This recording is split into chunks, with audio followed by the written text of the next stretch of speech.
Meus queridos irmãos, queridos amigos, sou imensamente grato por estar com vocês nesta inspiradora reunião mundial do sacerdócio.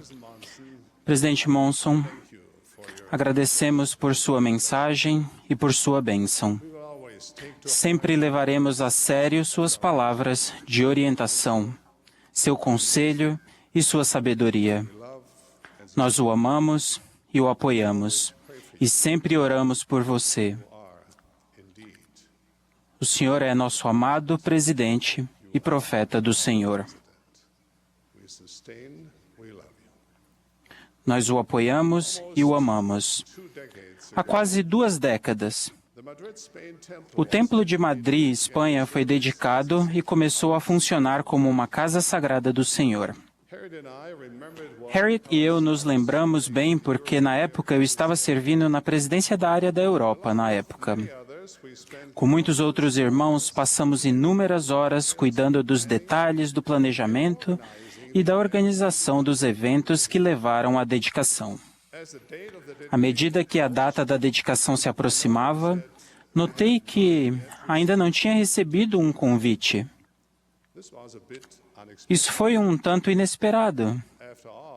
Afinal, em minha responsabilidade como presidente da área, eu estava muito envolvido nesse projeto de preparação do templo e me sentia um pouco responsável por ele. Perguntei a Harriet se ela tinha visto o convite. Ela disse que não. Passaram-se os dias e minha ansiedade aumentou. Pensei que nosso convite tivesse sido extraviado, ou talvez estivesse escondido entre as almofadas do sofá. Talvez tivesse sido jogado fora com os folhetos de propaganda que vêm pelo correio. Nossos vizinhos tinham um gato que gostava de mexer em tudo. Eu até comecei a suspeitar dele. Finalmente, fui forçado a aceitar o fato. Eu não tinha sido convidado. Mas como isso era possível? Será que eu tinha ofendido alguém? Será que tinham simplesmente presumido que morávamos muito longe? Será que tinham esquecido de mim? Por fim, percebi que essa linha de pensamento estava me levando a um caminho que eu não queria trilhar. Harriet e eu dissemos a nós mesmos que a dedicação do templo não se tratava de nós. Não era uma questão de quem merecia ou não ser convidado. Não tinha nada a ver com nossos sentimentos ou com o fato de que achávamos que tínhamos direito de participar.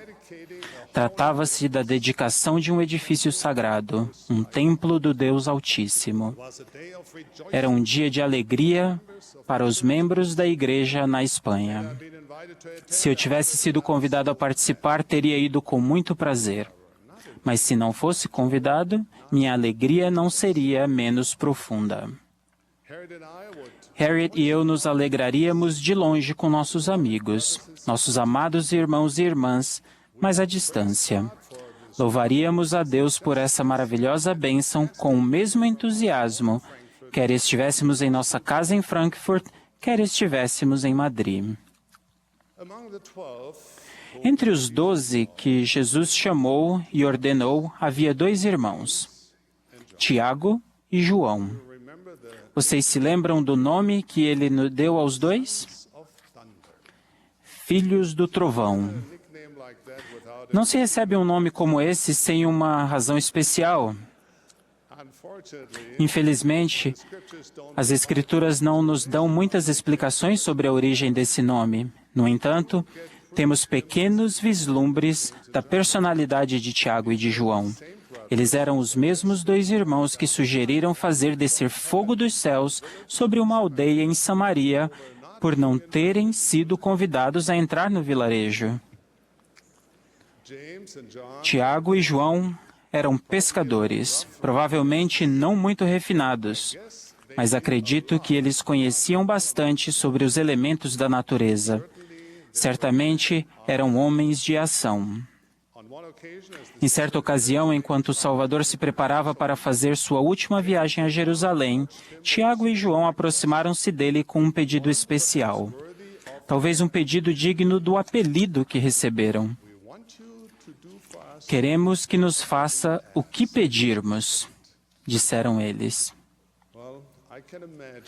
Bom, posso imaginar que Jesus estava sorrindo para eles quando respondeu: que quereis que vos faça? Concede-nos que na tua glória nos assentemos, um à tua direita e outro à tua esquerda. O Salvador, naquele momento, os convidou a pensar um pouco mais profundamente sobre o que estavam pedindo e disse: mas o assentar-se à minha direita ou à minha esquerda não me pertence a mim concedê-lo, senão àqueles para quem está preparado. Em outras palavras, não se recebem honras no reino dos céus fazendo campanha, nem se obtém a glória eterna com bajulação. Os outros 10 apóstolos ficaram aborrecidos quando ouviram sobre o pedido feito pelos filhos do trovão. Jesus sabia que não tinha muito tempo e deve ter ficado perturbado com a contenda entre aqueles que iriam continuar sua obra. Ele explicou aos 12 a natureza do poder e como ele afeta aqueles que o buscam e o possuem. As pessoas influentes do mundo, disse ele, usam sua posição de autoridade para exercer poder sobre os outros. Quase consigo visualizar o Salvador, olhando com infinito amor para o rosto daqueles discípulos fiéis e fervorosos. Quase sou capaz de ouvir sua voz suplicante, mas entre nós não será assim. Antes, qualquer que entre vós quiser ser grande, será vosso servo. E qualquer que dentre vós quiser ser o primeiro, será servo de todos. No reino de Deus, grandeza e liderança significam ver as pessoas como elas realmente são, como Deus as vê, e então ajudá-las e servir a elas. Significa regozijar-se com os que estão felizes, chorar com os que estão sofrendo, consolar os aflitos e amar o próximo como Cristo nos ama. O Salvador ama todos os filhos de Deus, seja qual for sua condição socioeconômica, raça, língua, opinião política ou nacionalidade, ou qualquer outra coisa. E é assim que devemos fazer. Deus concede sua maior recompensa às pessoas que servem sem esperar recompensa. A recompensa vai para aqueles que servem sem precisar de elogios, para os que silenciosamente procuram maneiras de ajudar o próximo, para os que servem simplesmente porque amam a Deus e seus filhos. Pouco depois de ter sido chamado como autoridade geral, tive o privilégio de acompanhar o presidente James E. Faust em uma reorganização de estaca. Enquanto eu dirigia o carro para cumprirmos a nossa designação na bela região do sul de Utah, o presidente Faust foi gentil o suficiente para usar o tempo que passamos juntos para me instruir e ensinar. Uma lição que jamais esquecerei foi a seguinte. Ele disse: os membros da igreja são gentis com as autoridades gerais. Eles vão tratá-lo com bondade e dizer coisas boas a seu respeito. Então ele fez uma pequena pausa e disse: Dieter, seja sempre grato por isso, mas não se deixe levar. Essa importante lição sobre o serviço na igreja aplica-se a todo o portador do sacerdócio em todos os quórums. Aplica-se a todos nós nesta igreja. Quando o presidente J. Reuben Clark aconselhava os que eram chamados para posições de autoridade na igreja, ele lhes dizia para que não esquecessem da regra número 6. Inevitavelmente, a pessoa perguntava, qual é a regra número 6? Ele respondia, não leve a si mesmo muito sério. Claro que isso levava a uma segunda pergunta. Quais são as outras 5 regras? Com um olhar divertido, o presidente Clark respondia, elas não existem. Para sermos líderes eficazes da igreja, devemos aprender esta lição essencial. A liderança na igreja não se caracteriza tanto por orientar pessoas, mas em termos o desejo de receber orientação de Deus. Como santos do Deus Altíssimo, devemos lembrar-nos dos pobres e necessitados, dos doentes e dos aflitos, porque aquele que não faz estas coisas não é meu discípulo. As oportunidades de fazer o bem e de servir ao próximo são ilimitadas. Podemos encontrá-las em nossa comunidade, em nossa ala e ramo, e certamente em nossa casa. Além disso, cada membro da igreja recebe oportunidades formais e específicas de servir. Referimos-nos a essas oportunidades como chamados, um termo que deve nos lembrar de quem nos chama para servir.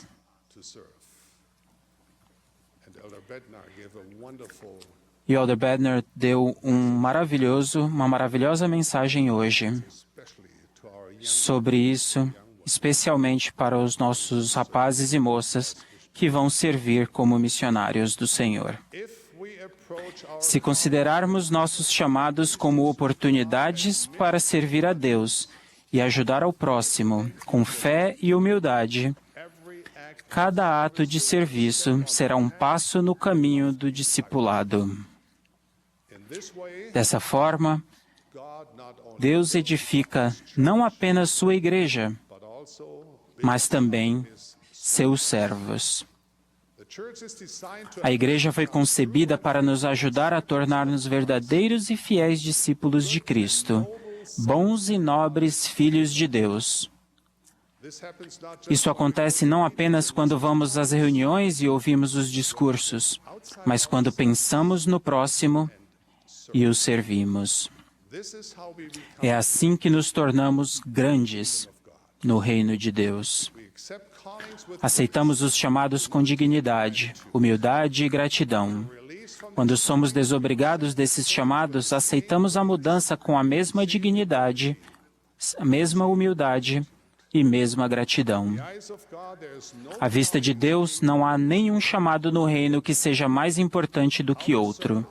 Nosso serviço, seja grande ou pequeno, refina nosso espírito, abre as janelas do céu e libera as bênçãos de Deus, não apenas sobre aqueles a quem servimos, mas sobre nós também. E quando ajudamos os outros, podemos saber com humilde confiança que Deus reconhece nosso serviço com louvor e alegria. Ele sorri para nós quando oferecemos esses sinceros atos de compaixão, especialmente os que não são vistos e passam despercebidos pelas outras pessoas.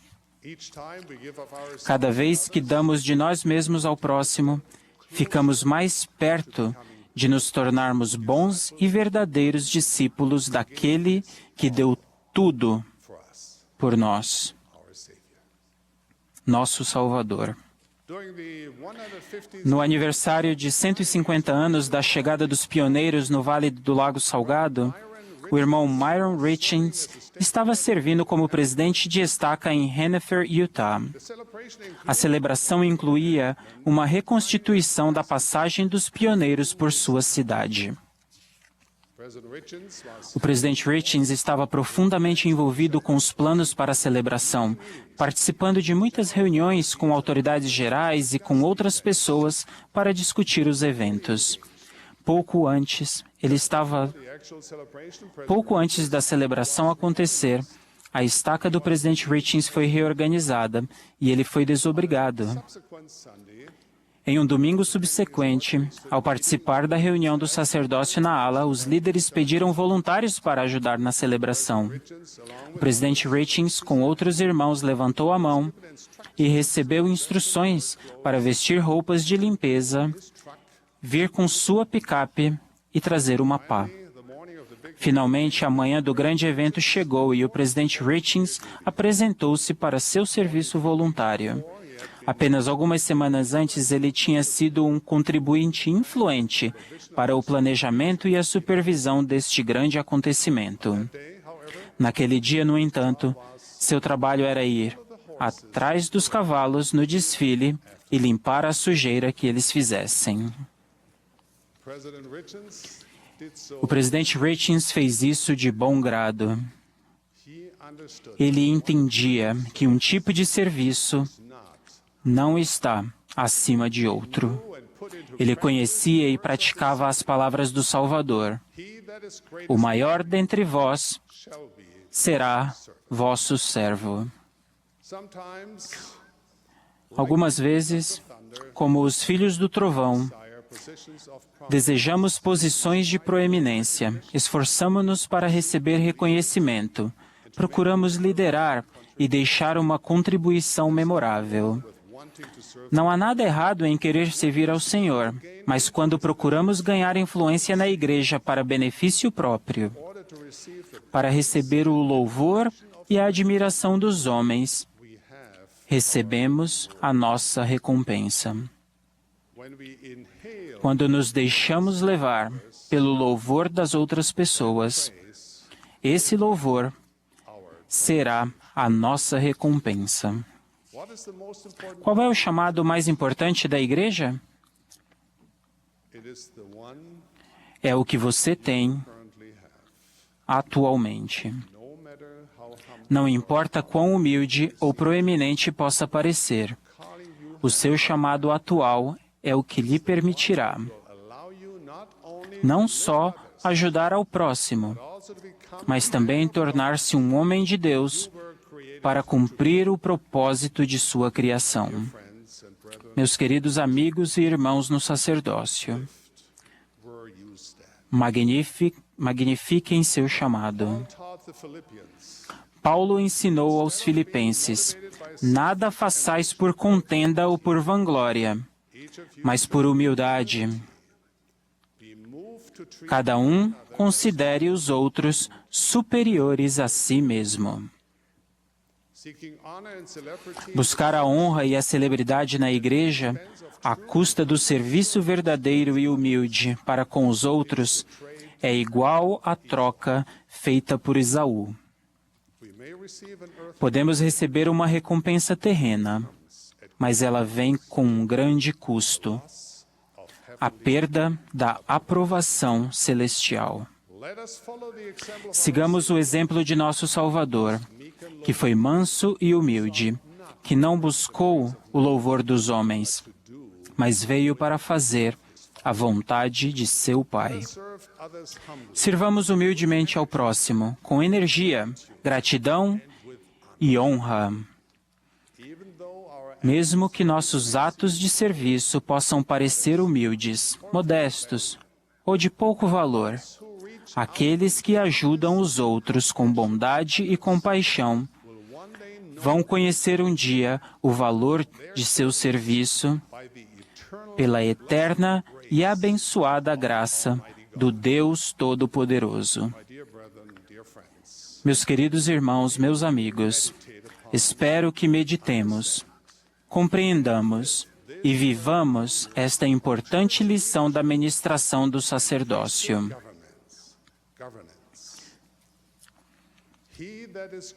O maior dentre vós será vosso servo.